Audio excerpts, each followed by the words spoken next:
Hello, ladies and gentlemen. Welcome to the channel. My name is Virtual Nunchucks. Let's talk about EA Sports College Football 25. Is it a Madden clone with a nice, fresh coat of paint? Or is it something special? Because we haven't had a college game in a decade. We're going to talk about presentation. We're going to talk about gameplay. We're going to talk about the different modes. We're going to talk about what effort we have seen in this game. And we're going to kind of try to leave it at that.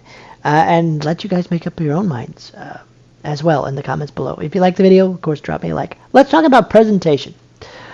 I gotta say that EA Sports did a good job on this, right? When you are playing as Auburn, or you're in Bama, or you're in Tallahassee, or you're in Gainesville, and you're playing those home games, and you see those fans, and you hear those fight songs, and it makes you feel like you are actually playing that game, right? Because you see the mascots, you see the fans, and there's nothing scarier than coming into Bama as an underdog team and seeing Roll Tide everywhere, okay? And watching and hearing the music and having the crowd go crazy and all that. They nailed that. I mean, each individual team that I have played with, whether it be USF, whether it be the Seminoles, the Gators, Auburn, Clemson, Penn State, it doesn't matter. This is amazing. When you're playing at Penn State, they make a good play, you're going to hear, we are Penn State. If you're getting stomped, you're going to hear, we are Penn State a lot, right? The presentation, the graphics, the sound, they nailed it. You feel like you're actually playing on a college field because you can hear the band, you can hear the drum line, you can see the cheerleaders, you can, all of that. And they nailed that, right?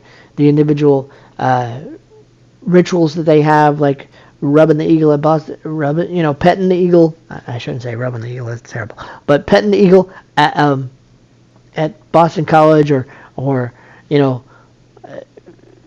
touching the gator head at Gainesville, all of that. I mean, it's there, right? And it sells the college atmosphere. The fans in the stands, they cut to those quite often because the fans get excited if you make a good play. They get disappointed if you make a bad play. So it's there, and it's nice to see each individual college have that and run with that. It's a pretty game. I'm not gonna lie. I mean, it's a football game, so let's not get too excited here. It's not breaking any new ground or anything, but it is a pretty game. Each individual player. The facial animations, they look like their individual counterparts in real life. It looks really, really good. I will knock you a little bit because the crowd looks a little janky from time to time. Not going to lie. They sometimes look a little suspect, but then again, it is college, and who knows? They might have been partying before the game. I have no idea. All I know is that sometimes it looks a little janky, right? But the crowd gets excited. The stadium pulse meter is back. It shakes the camera. It does all the squiggly things on the field, but it also sells that big play for you, right?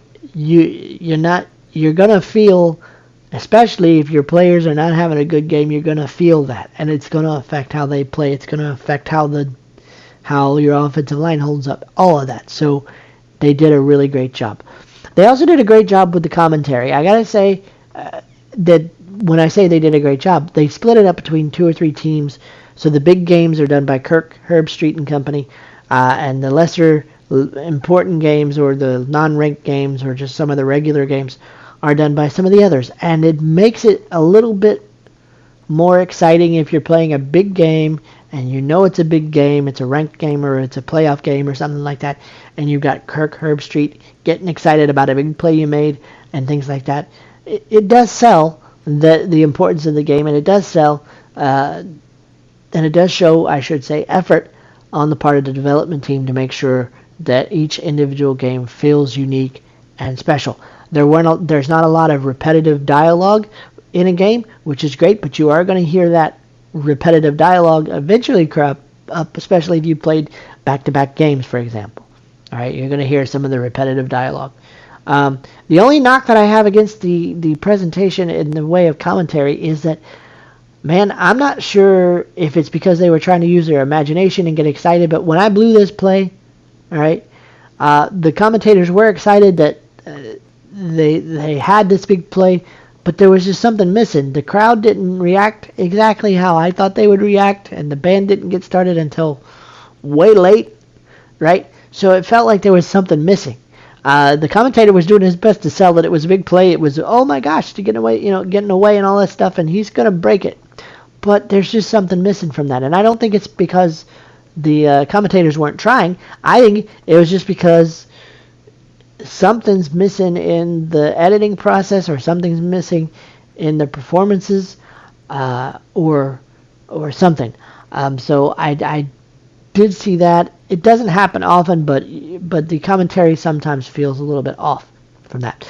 Now, as far as the individual presentation, as far as plays and things like that, you have the run and pass option. You have the the regular option where you could keep it yourself, run it with your running back, or you even have your screens and your jet options and all that stuff. And it's really cool. I mean, it does feel like a college game, right? Because you don't see any of that in pro football. But I gotta say, you are gonna see quite a few plays that you have seen in Madden, like the inside zone, several different plays. But again, it's football, so I'm not kind of surprised there. Let's talk about some game modes. Let's talk about Road to Glory first. Road to Glory is basically your superstar mode from Madden. All right, you're gonna play as a quarterback, a halfback, a middle linebacker, a corner, a wide receiver, and then you get to decide based on your choice what kind of player you're going to be, as far as what kind of skill set you have and things like that, and then you just basically play. So let's take a look. As you start your career in Road to Glory, you can choose between being an elite all the way down to an underdog. And you get to choose the position in which you do play, obviously, as I said before, but then you get to choose your archetype. And depending on the archetype that you play as, it depends on how well your overall rating will end up being, right? Because you do level up as you play. So you have to be careful about, first of all, what's my overall status going to start as, because that will determine your position on the depth chart. It will also determine, based on your archetype, how much farther you can progress your player, and can you be good. Now, this is the one thing about Road to Glory that I do like. You can take this player that you create here, transfer it over to Madden 25 should you decide to play that game, and then you can continue to play this position in Madden 25 and continue your career, bringing over your college information, college stats, all that stuff, which is kind of cool. I appreciate that. That's being able to import your player is awesome. But let's just talk about this too as well. A lot of people have said for years, will you please give us more face, give us more options, because it doesn't even look like me, blah, blah, blah. Well, the cool thing about it is this year they actually listened to us. College Football EA 25, or EA College Football 25, whatever you want to call it, finally gave us a lot of options as far as customization, from a bunch of skin tone options, a bunch of facial animations, or facial, different faces, different body types, all that. So I'm glad that they finally listened to us there, and gave us a little bit more detail as far as what we can do. There's probably between 20 and 25 different head styles and skin tones and stuff that you can choose from, and then you just basically have to choose your eye shape and all that stuff. And I appreciate that, so thank you for finally listening to us. But let's talk about something else. Let's talk about what matters when you play this particular mode. So let's talk about what you do after you create your player. All right? Once you've created your player and you've been selected by your college, or you decided which college you want to go to, you start being thrown into questions by a local reporter. And depending on how you respond to this reporter will depend on who will select you, right? So this is basically just before signing day. I was given the option to basically decide for myself what matters to me as a college player. And based on that, I get offers, scholarship offers from different colleges. And I gotta say, depending on, it does matter, believe it or not, what you pick. If you rather be close to home, things like that, then they're going to basically give you things close to your hometown that you choose. So your state that you choose to be from matters. All of that matters. Once you're selected, however, this is where it gets interesting. You have your weekly agenda. You have academics. You have your team leadership. You have training. You have health, and your social media presence. This matters because you have to be able to maintain at least a 2.0 GPA to continue to play for the college. If you don't play. It also matters how much of a leader you are to your team. The training that you do, the XP down there, if you participate in too much training outside of practice, you can actually get hurt during practice and training, and that will affect how you play the game that you're assigned to play. And also, you see here, I'm a backup and I have coach trust. And if you earn coach trust more, then you're in good shape because, well, if you do that, you might be able to play more. You can choose to have your plays. If the coach calls in a play and you're like, "No, coach, that don't work," you can choose to edit the play and do a different play, things like that. But you have to have coach presence to do that. I do like the practice modes because they finally brought back some of the mini games like the passing skeleton, the halfback options, the pocket drills, things like that, and it will affect your coach trust, how well you perform, and it actually makes you want to practice more because I want to be able to audible instead of just having to listen to my coach all the time sometimes. So the ability to do that is fantastic. Also, because I was practicing a lot and because I was putting in the effort, I was able to win the backup position instead of starting out as the third string for Florida State. So I was able actually to do a position battle, and I won the backup position behind the senior in the actual roster. And that was actually kind of surprising to me because you do some of these passing drills and some of these different drills. They assign you 2 or 3 different drills based on your position, and how you perform in those drills will determine if you win the battle or not. And to be honest with you, I was surprised that I actually won the backup job. So I was attempting to see if I could practice enough and win some coach trust to maybe win the starting job. But unfortunately, with a senior with as high of an overall as the starter has, there's just no way for me to win that. I'll have to wait till next year to play for Florida State. But that's okay. I mean, you're still able to level up. You're still able to go to practice and get some XP and do all this stuff. So you can do that. So let's talk about something important to everybody, and I think that's Dynasty Mode. Dynasty Mode! Oh my goodness, Dynasty Mode. This is what I was most excited about. Taking a college that I wanted to go to or build my own team and take it and make it the greatest college powerhouse there ever was. Unfortunately, when I was trying to do my own team builder at the time of this review, I got an error because the website wasn't up yet. I couldn't build my own team, so I was depressed about that. But I could use the USF Bulls, which is from my hometown, and I was able to start a dynasty with them. And what makes this really interesting is you get to choose between what is more important to you. You can do custom conferences. You can do the different positions. You can start as a head coach. You can start as an offensive coordinator or a defensive coordinator.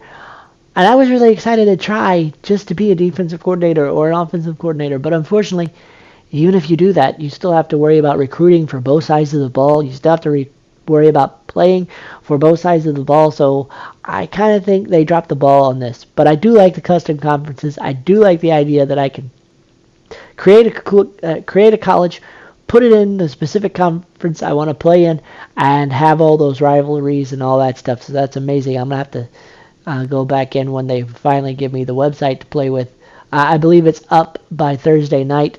This is, for me, this is Monday after that, so it's finally up, so I'm going to have to go back in and look at that and see if I can build my own team and put it in here, because I can't wait for that, right? My college that I went to and graduated from is not in here, so I would love to put my college in here. So that's just my thoughts. All right. But you can do that once you build your own team and your own logos and things like that, and your own uniforms and all that. And it's totally cool. I've seen other YouTubers show it. So if you want to take a look at Team Builder, take a look at that. If you want to see it on this channel, great, wonderful, but I'll have to play with it and see if I can get it to work. I will tell you the Team Builder doesn't work. Once the website was up, I was able to play with it. Team Builder does not work if you are using your mobile device. You have to actually use a laptop or a tablet. It will not work on your phone. Okay. The one knock I have against this mode is that, like I said, the defensive coordinator, offensive coordinator positions, you still have to recruit for both sides of the ball. You still have to recruit still have to play both sides of the ball unless you just want to simulate till you get to that specific side of the ball in the game. But I do want to say they put a lot of effort into how you wanted to create your coach, because you can be a motivator, a recruiter, or a tactician. I chose to be a recruiter just because I wanted to be able to take USF Bulls and make them a powerhouse. So I tried to be a recruiter and recruit good players to my team. But once you start and you choose that option for yourself, the recruiting in this game is insane. You have the ability to recruit from your own pipeline. If you're a native of Florida, for example, or if you're college in Florida, you have Florida, Georgia, Alabama, and different things that you can pull from. You can pull from nationally, but it does affect how you are able to pull. And also, if you start as a head coach, you have different goals you have to hit. Okay? You have to hit, all right, certain goals. In this case, I have to win 4 games. If I don't win 4 games, my job's up for grabs. Okay? But each college, depending on its, prestige, has different goals. And if you don't hit those goals, you're in trouble, right? But what makes this game mode stand out is the recruiting, because you can recruit.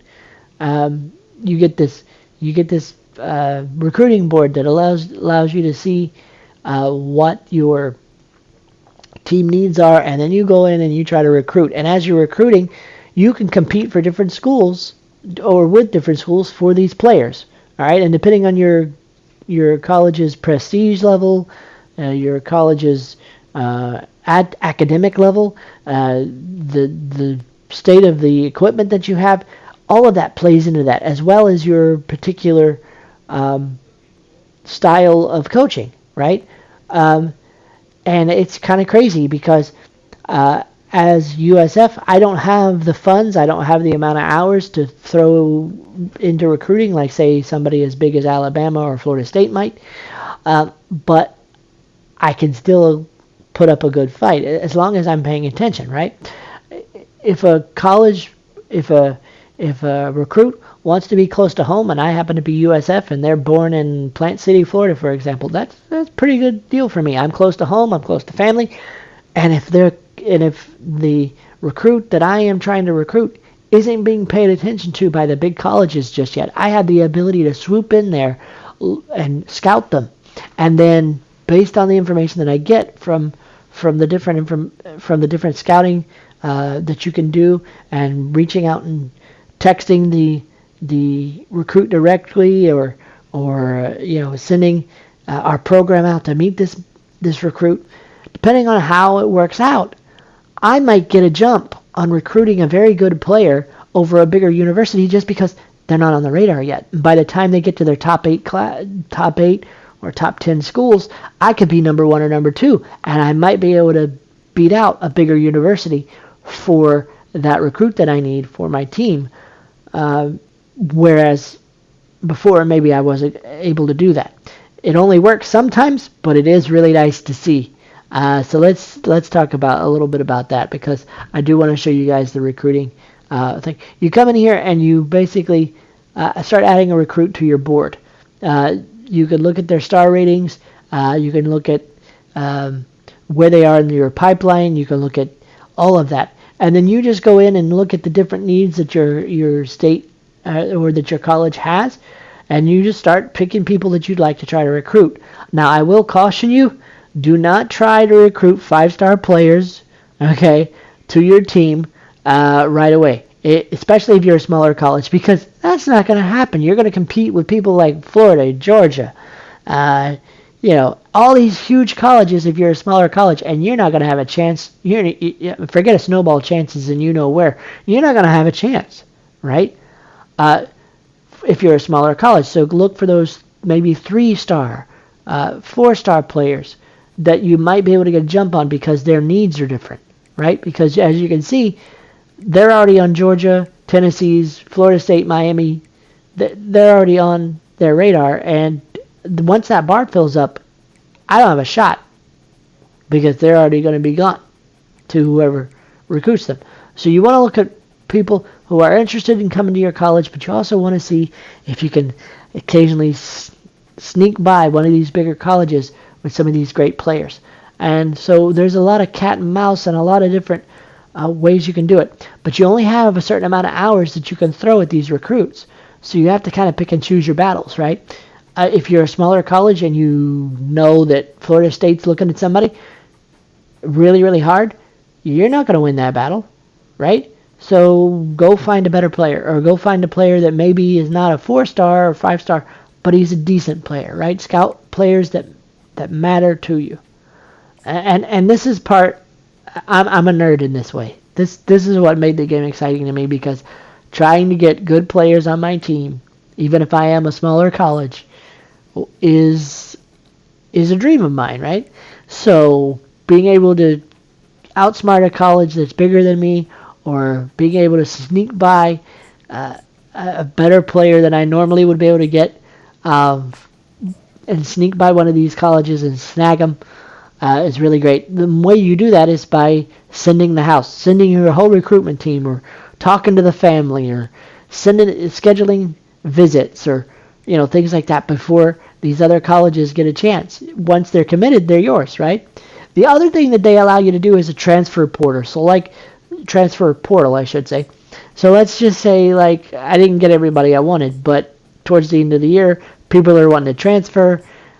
That's when the game really opens up. And I want to commend the development team for putting a lot of thought into this, because you have the ability to get really good players.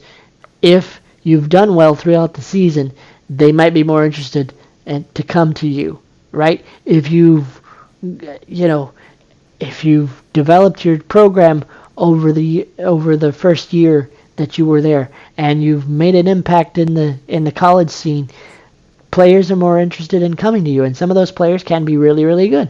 But you still have to be careful about how many hours you put into this, because you only have a certain amount of hours per school.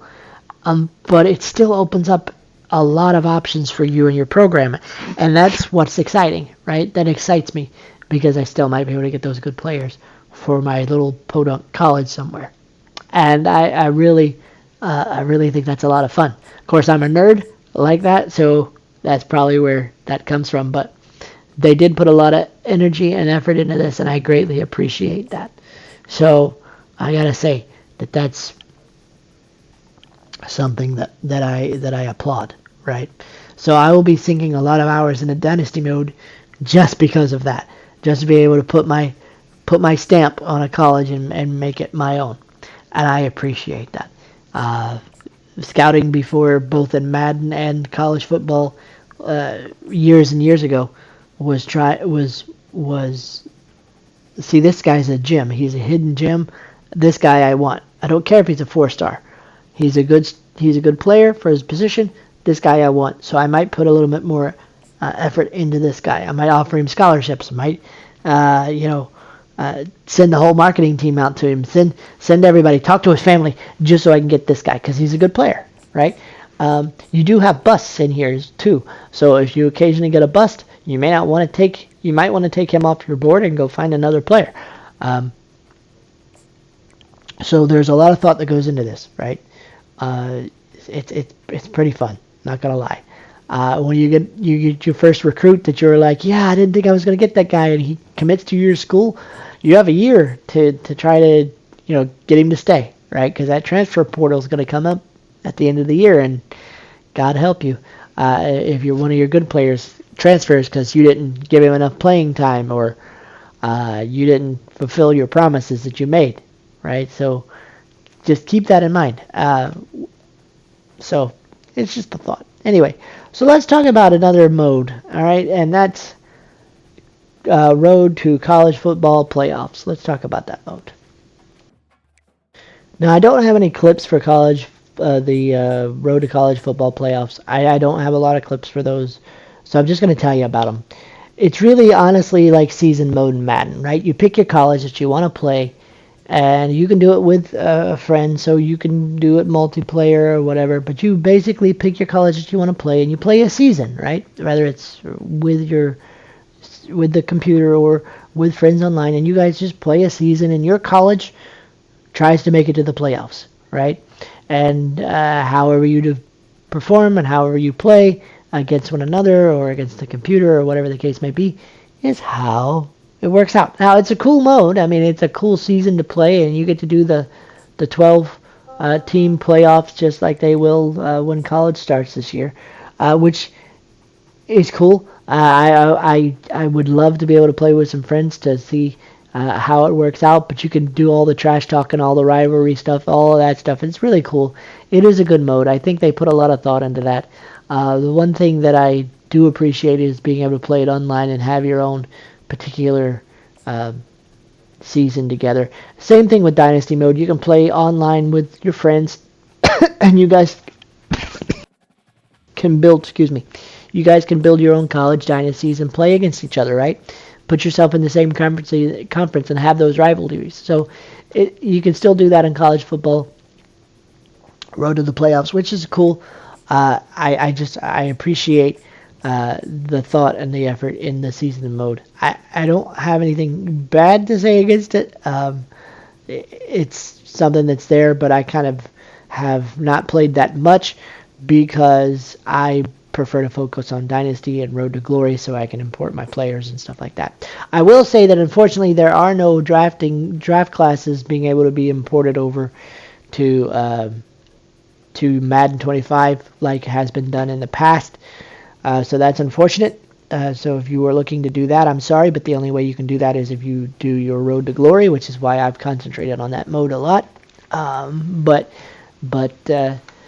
unfortunately, that's the way it is due to licensing agreements and things like that. Unfortunately, I think that's why they can't do that this year. Now, the other thing that we want to talk about is, and I'm going to do this very briefly, let's talk about College Ultimate Team. All right, if you've been following this channel for a long time, you know I hate Madden Ultimate Team. I hate the cash grab. I hate the slot machines. I hate all of that. I still hate it. College football Ultimate Team is exactly that, only with college players. Okay? Sure, is it cool that you can build your own, fantasy team, if you will, with a whole bunch of college players? Yeah, it's cool, but it's just not. There's even some NFL legends in college football Ultimate Team. Okay? That's cool. But I hate microtransactions. I hate the slot machine mechanic. I hate that. I hate it. And I don't think it has any place to be there. If you wanted us to build our fantasy teams, you should just put it like it used to be back in the day when I was a kid playing this game, and just let us basically build our own rosters from the existing roster of players and have that fantasy team and build it and play against each other. The one cool thing about it is you can play your ultimate teams against your friends if you guys want to do that. But seriously, guys, this is the biggest cash grab ever. Everybody was hyped about this game as it stood already because we haven't had one in a decade. Okay? Get rid of Madden Ultimate Team. I know that's like asking the sun not to set at 9 o'clock tonight. Okay? Because y'all make billions of dollars. But come on. Y'all can do so much better than this. Y'all really can.